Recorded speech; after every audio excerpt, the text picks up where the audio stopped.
Well, hello there, YouTube, and welcome to the continuation of this Carlos Duran master study. He was, in fact, the teacher, one of the teachers of John Singer Sargent, and of whom I mixed up with the first two videos of this painting. I could have sworn that it said it was a Sargent online, but it is Carlos Duran. So let's just get to the painting now. So the colors are listed in the description box for you. However, I will read them out for you as well before we begin. So we've got Burnt Sienna, Alizarin Crimson, Cadmium Red Light, which is once again Windsor Red, but I'm using Windsor Red instead of Cadmium Red Light because I ran out of Cadmium Red Light. So from this point on forward, I will call this Cadmium Red Light. This is Orange Molybdate, Cadmium Orange, Indian Yellow, Yellow Ochre, Chrome Yellow, Lead Tin Yellow. This is Cadmium Green, Viridian, Cerulean Blue, Pthalo Turquoise, Ultramarine Blue, Dioxazine Purple, and these are all Lead White. Excuse me. This one is Michael Harding Lead White.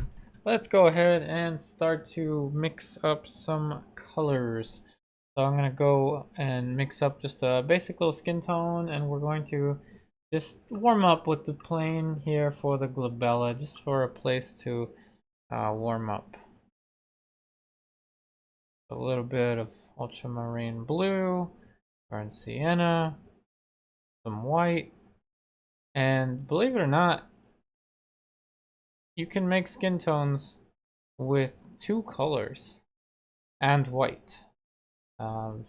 Burnt sienna and ultramarine blue do a fine job of making skin tones, and all you have to do is adjust it with white. So technically you could call it three colors. But look at that already. So the simplicity of three colors for skin tone is going to be the main idea of today's pre-recorded video.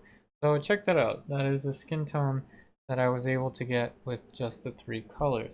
So that's a nice basis, a beginning for your skin tones.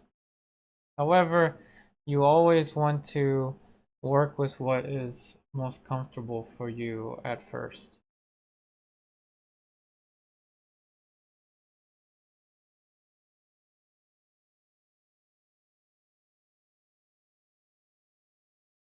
Just three colors on the palette and make the skin tones. Now this is Italian burnt sienna from Rublev, if you want to know exactly which burnt sienna I'm using.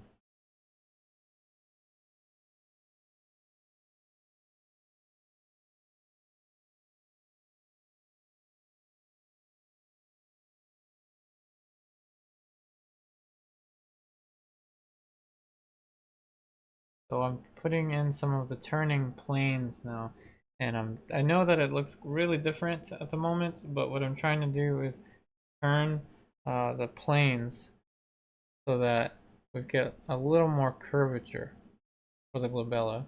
And when it gets too warm, just use ultramarine blue.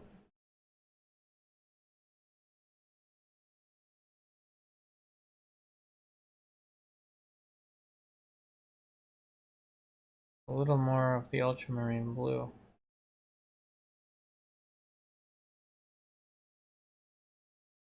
And this is still a little early for medium, so whenever I want to thin the paint out like I just did there, I'm just using my mineral spirits. But maybe after 2 layers or so, this will be ready for some medium. The forehead actually has an extra layer into it already. So you always want to paint light and shadow shapes next to one another.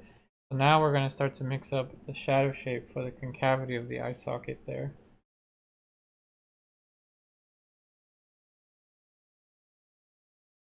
So you may be asking yourself, if I'm focusing on just three colors for skin tones, basically two colors and white, why do I still have the other colors on my palette right now?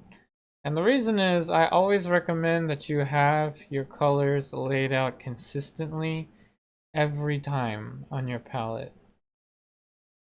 Unless you're doing something very specific like a grisaille, an open grisaille or something like an underpainting with just raw umber or burnt umber or any color, then you could just have one color on your palette if that's the case. But I don't want to take all of these colors off and then just put white, burnt sienna, ultramarine blue, because when I return to the palette, muscle memory is going to make me look for the three colors instead of having this whole color range. And I will use the other colors eventually. When I have to, I'll point it out. And there's no need to limit your palette just because you think that it makes your painting better, because it doesn't. What's most important is, of course, the value when it comes to structure. But color plays an important role as well, and I think we spoke a lot about it last time, so I won't talk too much about that today. Today we're going to continue developing the planes. Notice that I didn't oil out the painting at all. I didn't add any extra medium. We're going to paint into it as is. It is not a good idea to add excessive medium to your painting. This surface, this is a, what is this? I'll show you on the back side of it. Centurion, if I'm even pronouncing that correctly. Universal linen painting panel 8x10. It is stretched onto a MDF board, so it's stretched onto wood, making this one of the most solid paint supports that I can use. And yes, that is a tool. There's actually a magnet behind this to hold this so it doesn't fall apart. But anyway, now we're going to start to put in these planes very carefully. Somebody in the comments said that this was a chaotic way of working, and that's just because they didn't understand the breakdown of the planes, the breakdown of the values. And the fact is that anything sufficiently complicated is going to appear magical or chaotic. I think I'm paraphrasing Einstein. Any sophisticated enough science is going to appear like magic or something like that. But this is going to appear chaotic, yes, if you don't have experience in working in this way, or you might have experience in a very tight or rigid approach where a nose must be drawn with two lines to the left, one line to the right, and you must always work in a specific method, and that's just not the case. It really isn't. I mean, it's a good idea to have a process. I'm not going to deny that. But it's important to be open to learning. Don't just dismiss something because it is different to what you're used to.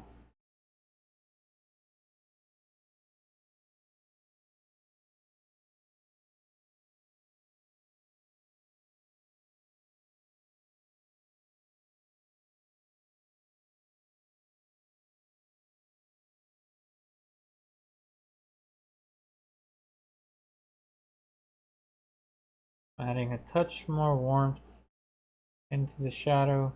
Notice how I'm working one side of the face next to the other side of the face. I'm looking at the superstructures rather than the details. But sometimes I'll go in with a small, like a tiny brush, and go to town on the little shapes if I want to.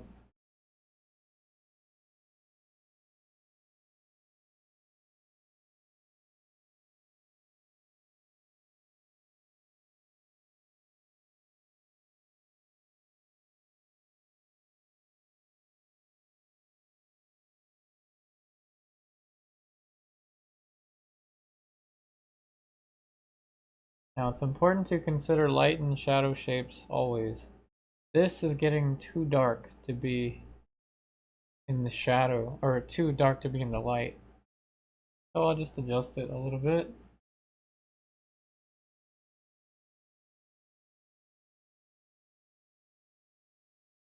This panel is also really smooth. It's a nice smooth panel. It does have some texture to it, but for the most part it is much more smooth than say a cotton canvas would be.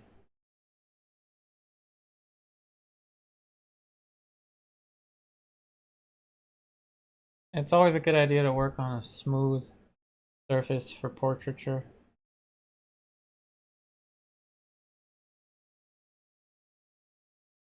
That mid-tone got a little out of hand.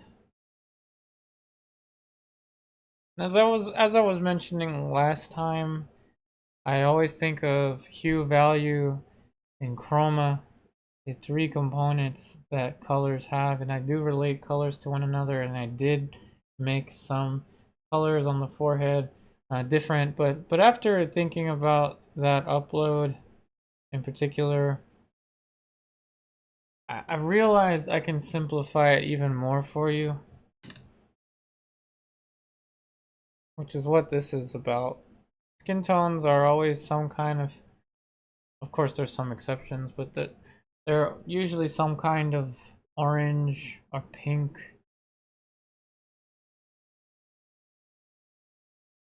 We're just manipulating that edge a little bit. And easy goes. Easy goes. There goes my English, which, by the way, English is my native language. I guess I butcher it so bad that some people think that I'm like borderline illiterate or something. But definitely try speaking and painting sometime. It is a very fun roller coaster. Okay, so one thing I'm going to do, now that I'm pulling right into my ultramarine blue, is I'm going to get my palette knife. I'm going to drag it out a little more. It's because I like to mix into the paint. So if I drag it out, it's a little bit easier. That's all that is.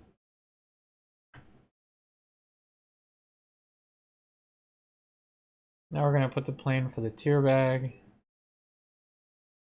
Not the airbag, the tear bag.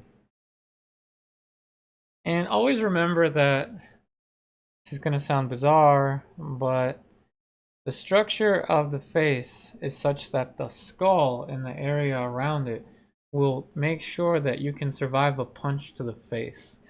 So if I was to punch Duran's model in the face right here, the superciliary arch of the side of the forehead, the cheekbone, the zygomatic bone up there, and the bottom of the tear bag, which is right next to the maxilla, the nasal cavity is right there. My hand would hit that before touching the eyeball. So it's a weird and strange way to think about it, but know that this curves in. This curves inward. This doesn't just pull out. It's not flat. And it's one of the reasons right now I'm going for that superstructure. Superstructure means the larger structure that encompasses the smaller ones. So when I want it to be cooler, I just add more ultramarine blue.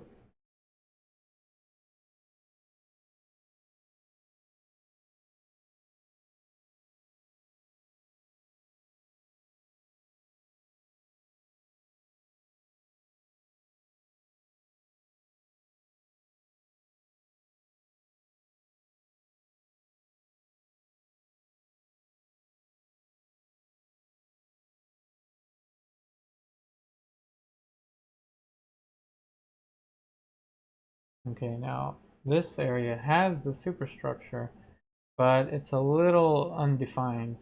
So instead of going into it directly, I'm going to go to the side planes around the shadow. Oop, almost went right to the alizarin.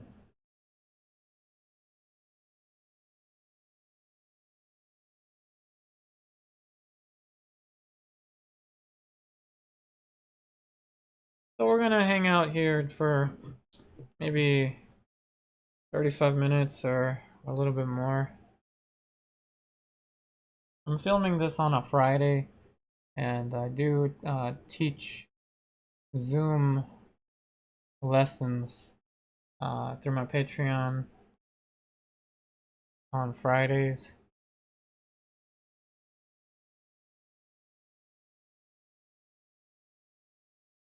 So I'm filming this in between in between two Zoom sessions.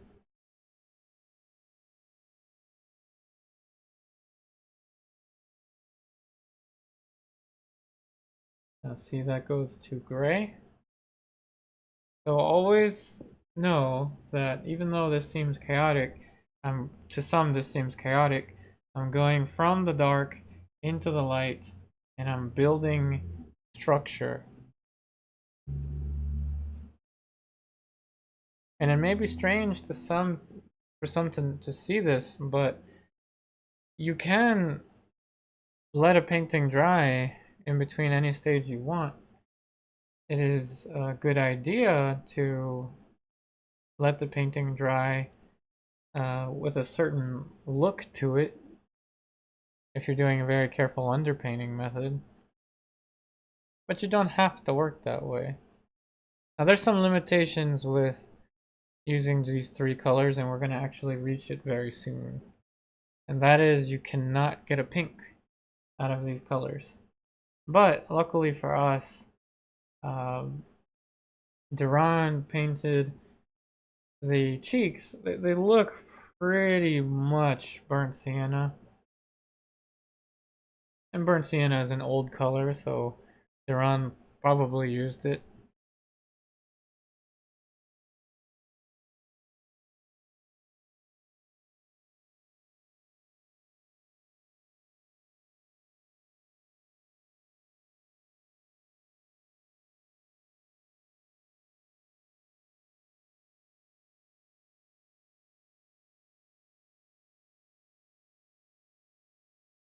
Okay, so now we're going to switch to some smaller brushes.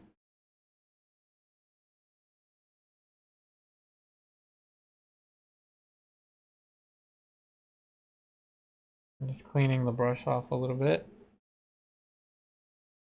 So let's mix up here. Lead white dries faster than titanium white. So the paint it's starting to settle a little bit, so I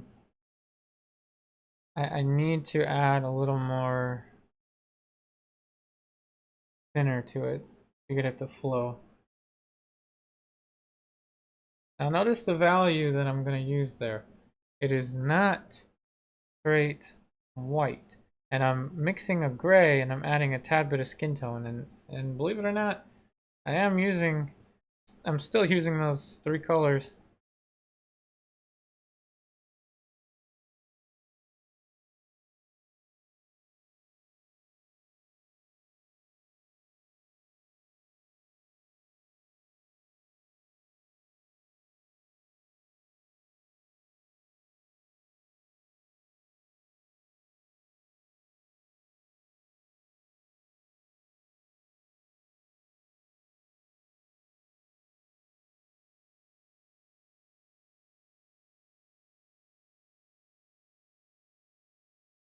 Now I'm going to switch brushes to a different Sable.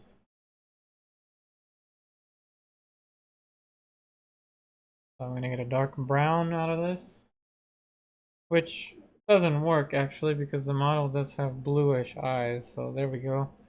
There's another. Well, actually, that might work because we have Ultramarine Blue in here.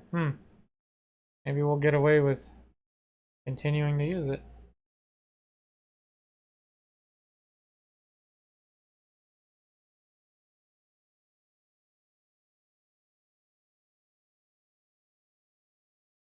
And every time you add something new to a painting, you introduce an awkward stage. Every time. And that's just something that you'll get used to if you're not used to it already.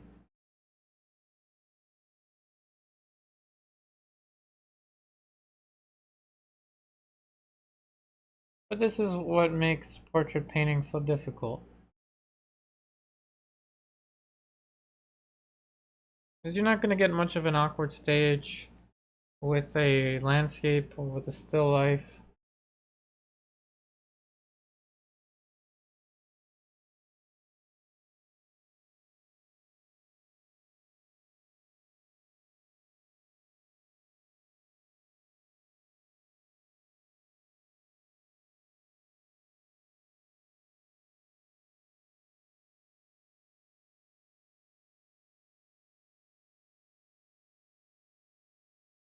There we go, there's the awkward stage. Some of you are probably thinking he does not know what he's doing. That's not what eyes look like. Let me go watch some other video now. But for the patient, the persistent, the patient, it is important to know that you're always building at your own pace. Don't be nervous of other people seeing your unfinished paintings.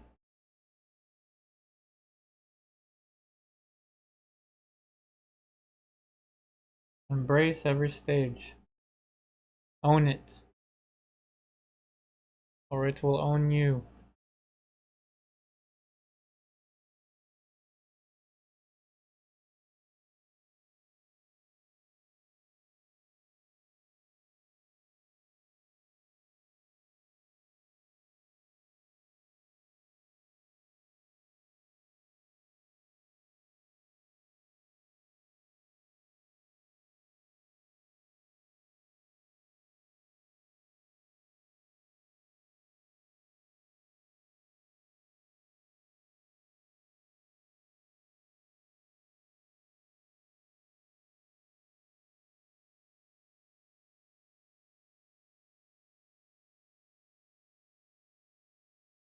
The truth is, I paint much more.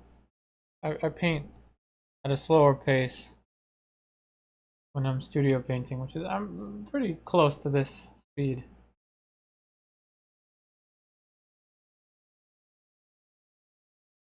A lot of times, what you'll see on the internet are painters doing demos, and though you could think of this as a demo of some sort, a demonstration, um, a demo is a abbreviation of an artist's painting process designed to educate and to promote their classes or to promote their artwork.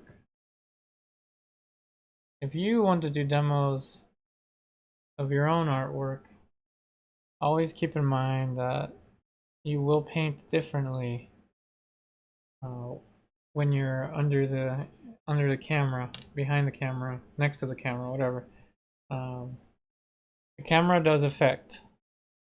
I have been doing this YouTube channel for what, like 5 years now, I think, and I'm just now getting used to it. Live streams are fun for me to do, but they make me nervous sometimes, so I still haven't gotten completely used to that.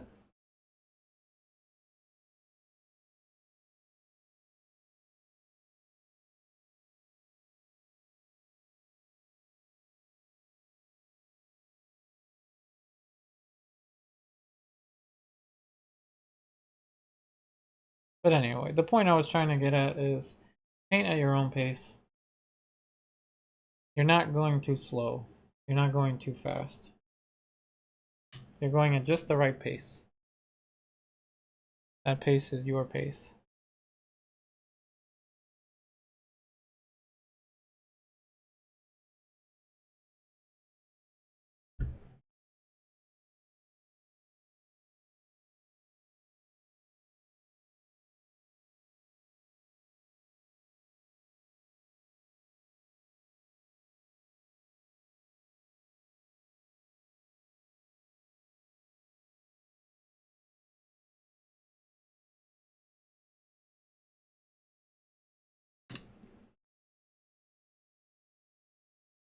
Alright, so now we have officially run into a spot where I cannot get by with only the three colors.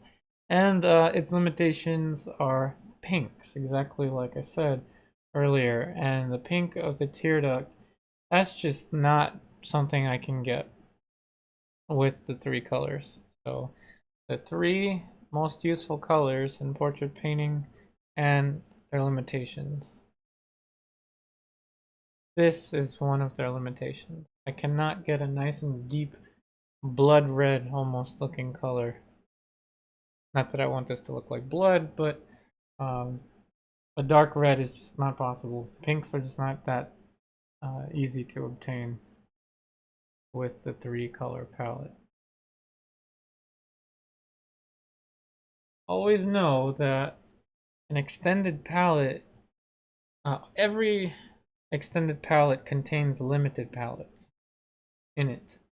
Just because you have all of these colors on your palette doesn't mean that you need to use them for everything. Now I do like to actually move around and mix colors freely without much uh, premeditation behind it. But for most, I think it would be a little complicated to do that. So now a blue-green, that's not something I would get. And at this point now, I think I've proved the point that you can use it. At least here you can see it. I've proved the point that you can use those three most simple colors for skin tones and create skin tones. Let me not cast a shadow on this.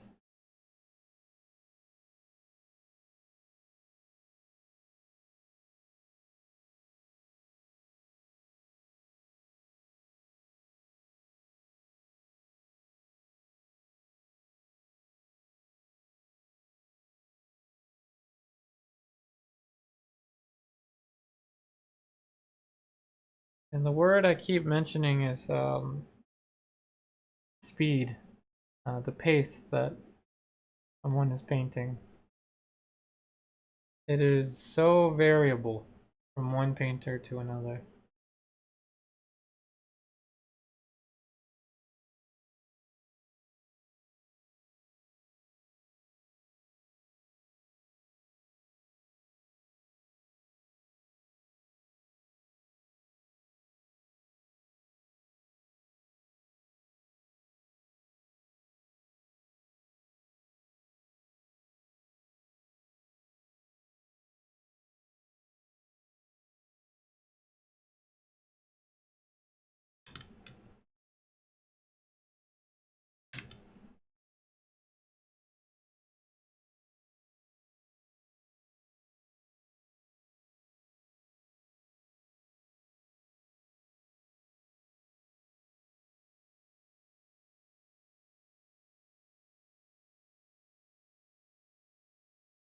I'm raising this eye just a tad bit.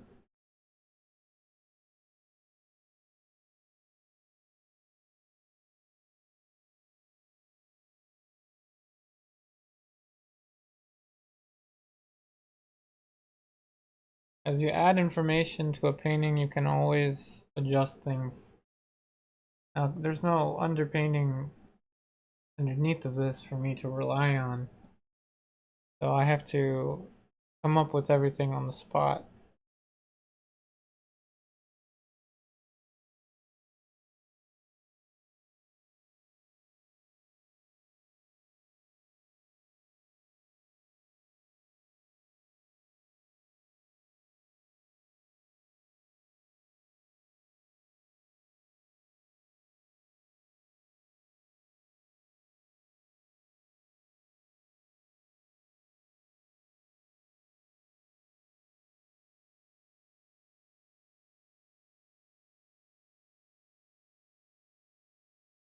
So now I'm going back and forth and I'm kind of juggling different planes as I move around the eyes.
But what I'm noticing is that his eyebrow is angling more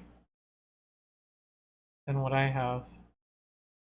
Now I could have easily just went and started to refine and refine and refine the eyes,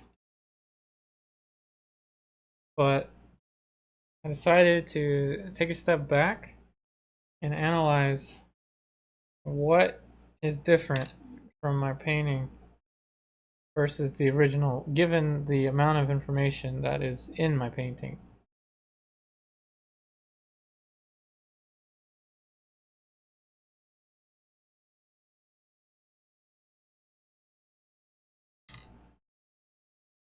Remember that excessive medium is usually where problems happen in your painting process.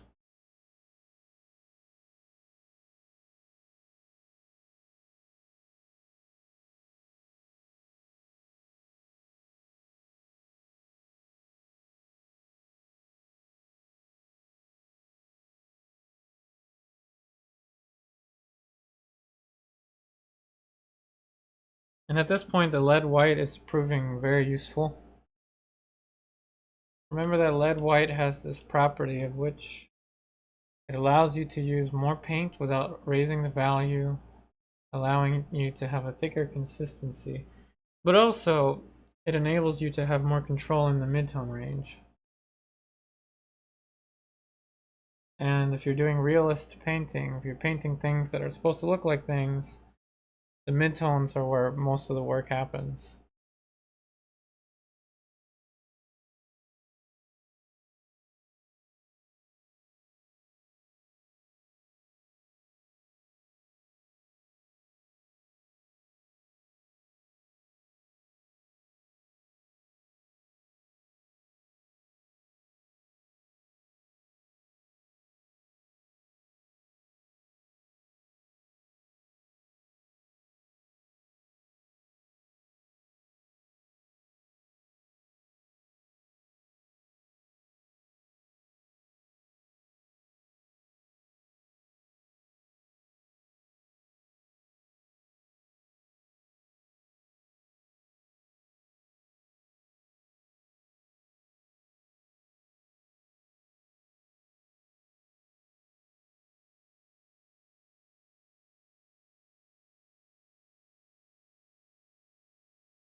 So to make a delicate mark like that, it helps to thin the paint out a little bit.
Oh, no Pthalo Turquoise is needed yet. And I think I spoke about its applications to portrait painting. There's many. Just know that Pthalo Turquoise, Pthalo anything is just really strong. So if you're going to use it, make sure to use something that will neutralize it in conjunction with it.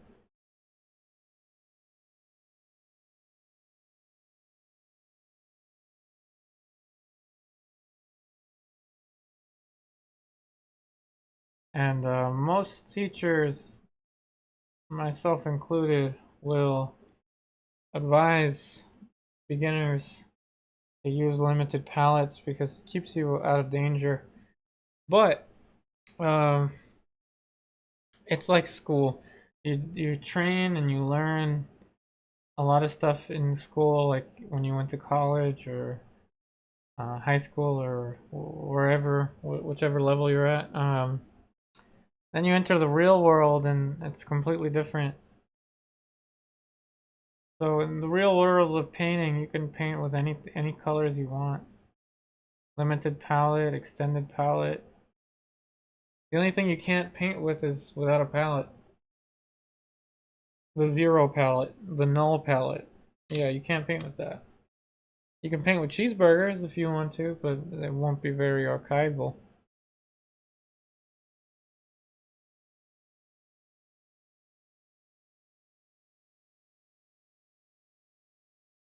Also, patience comes with time.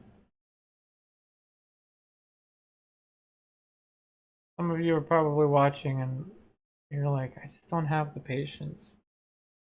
And it comes with time. There was once a time where I didn't have patience for this.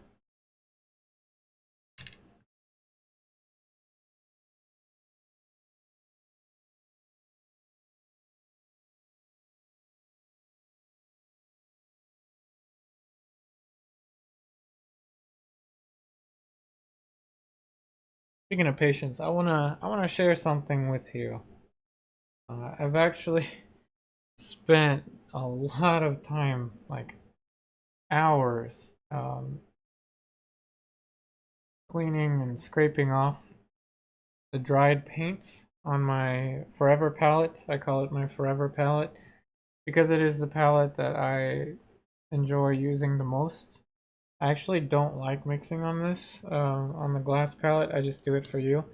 Um, but come to find out, I got this wooden palette in October. We're in June. So what are we like? October, November, December, January, February, March, April, May, June. Like 8 months of letting paint sit on the border of the palette. It's the wooden palette that many of you hated, but it is my favorite palette ever. And I cannot believe that the paint actually came off. I was able to take it off, so I'll show you.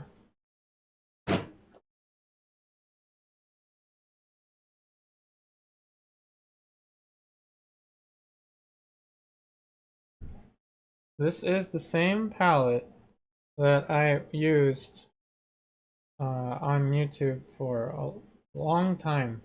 And because of its color, I got a lot of complaints that people couldn't see the skin tones on it. So that's why I switched to the gray one. But I can't believe that the paint came off. And I didn't sand it or anything because I didn't want to risk cutting into the wood.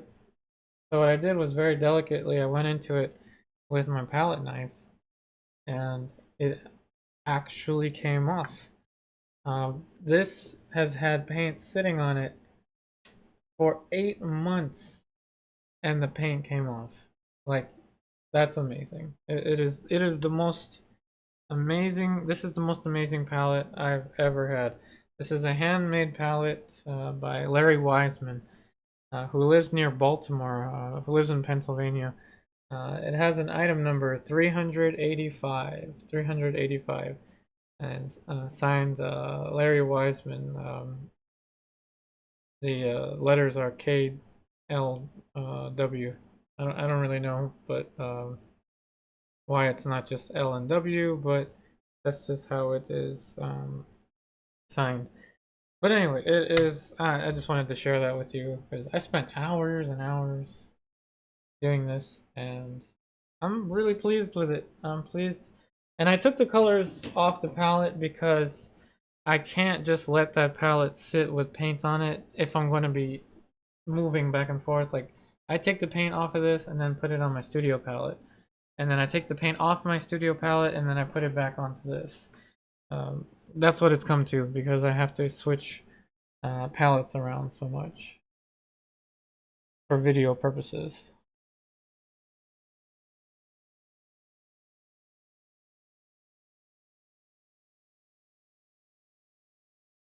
And his eyebrows need to drop maybe a little bit.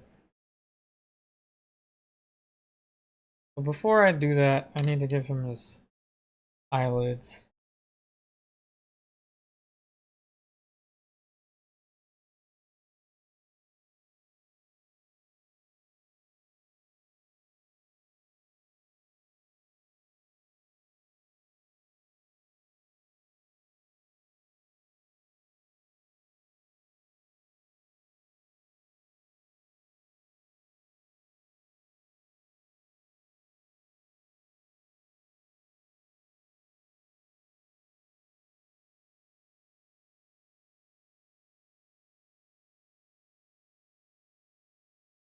This is a Sable brush, cat's tongue, pure red sable, not made from cat's tongues, of course,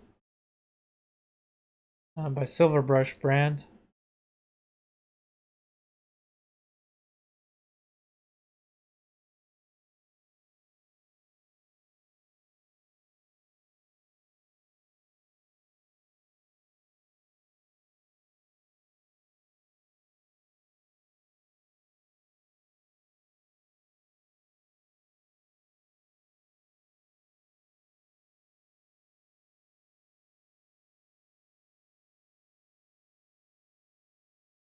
And some comments again are gonna be like, this looks nothing like the model.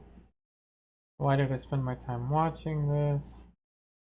I was hoping to learn something. And the reality is it takes time. I'm showing you the real time.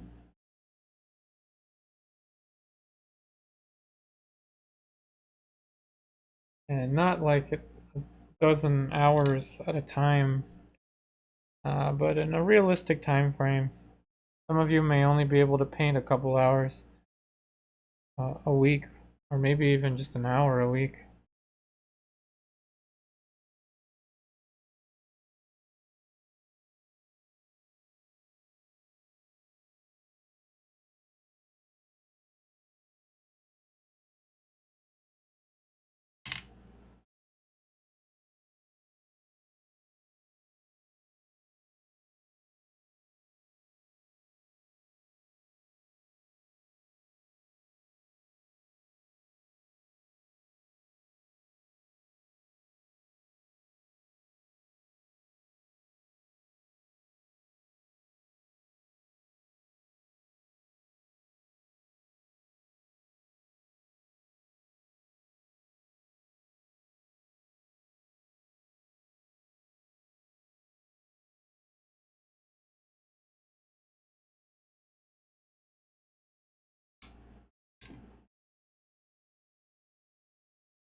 So let's switch you to a close-up view now. The resolution is going to be a little less on this because it's the same camera angle, but just slightly zoomed in on the computer.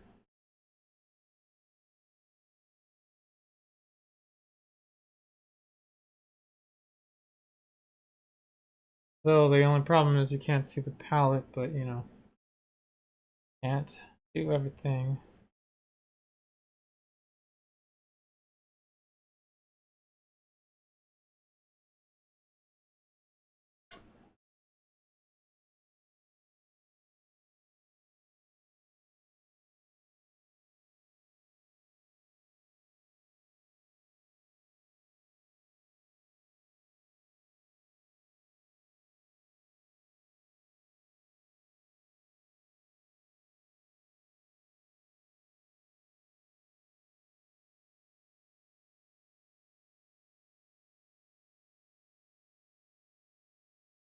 Pretty neat to think that Sergeant John Singer Sargent's teacher painted this.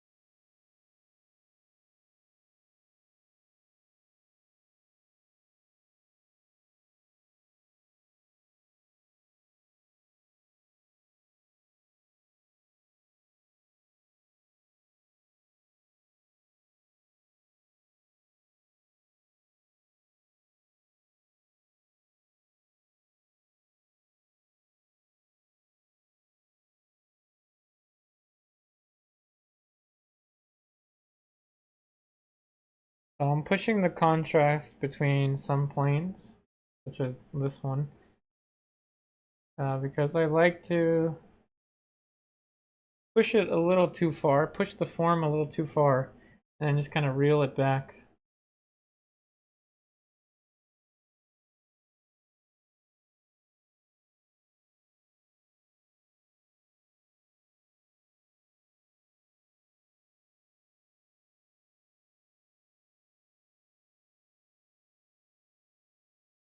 A little more discrepancy with the eyes.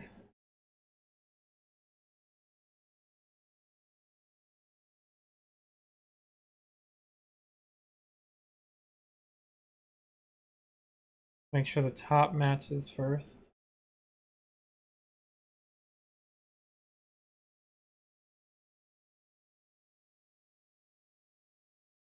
The eyes are a little different than the original.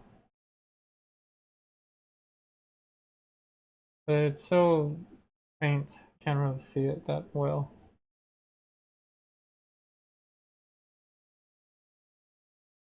And I'm going to zoom back out so you can see what I'm doing on the palette.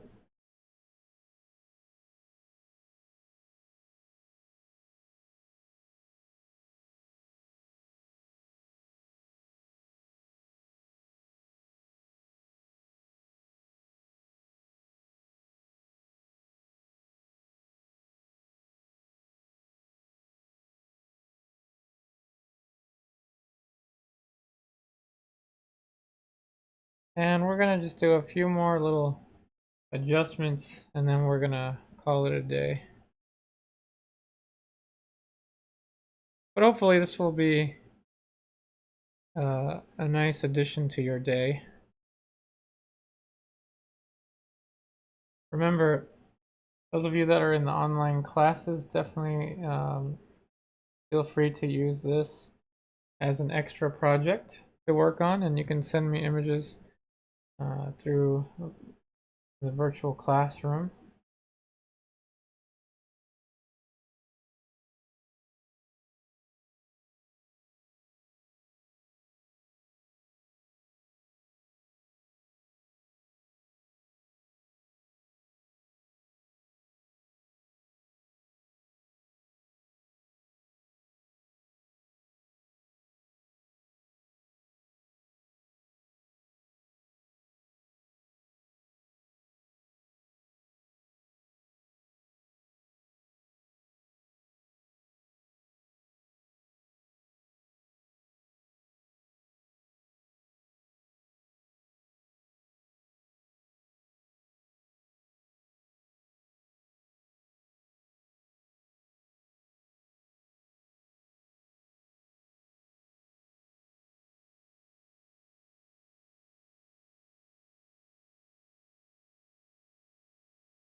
Let's blend out the color on the cheek a little bit.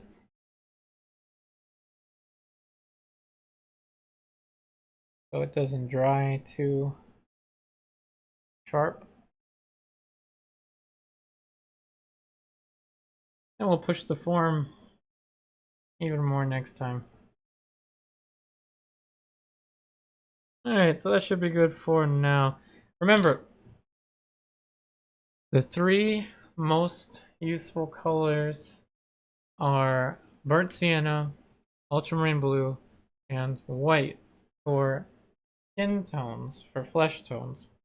However, they have limitations. As I have shown, the dark reddish you just can't get with those three colors. You couldn't even get it with the Zorn palette because you do need a transparent red to use. So again, it's a good starting point for your skin colors, and it's something to go to if you're struggling with skin colors. So I hope that you found this video useful. Remember, if you're interested in viewing more of these videos, these are real time. I am talking to you as I am painting. Please subscribe to my YouTube channel. Help me reach 100,000 subscribers if you're not subscribed already. I am close to that number. I would really be happy to reach that number in the very near future. And as always, if you are interested in taking your online art education with me further, please check out the online classes on patreon.com/youpariartist, also linked in the description box of this video. I really hope that you enjoyed this video. I wish you the very best in all of your artwork, and I'll see you on the next one.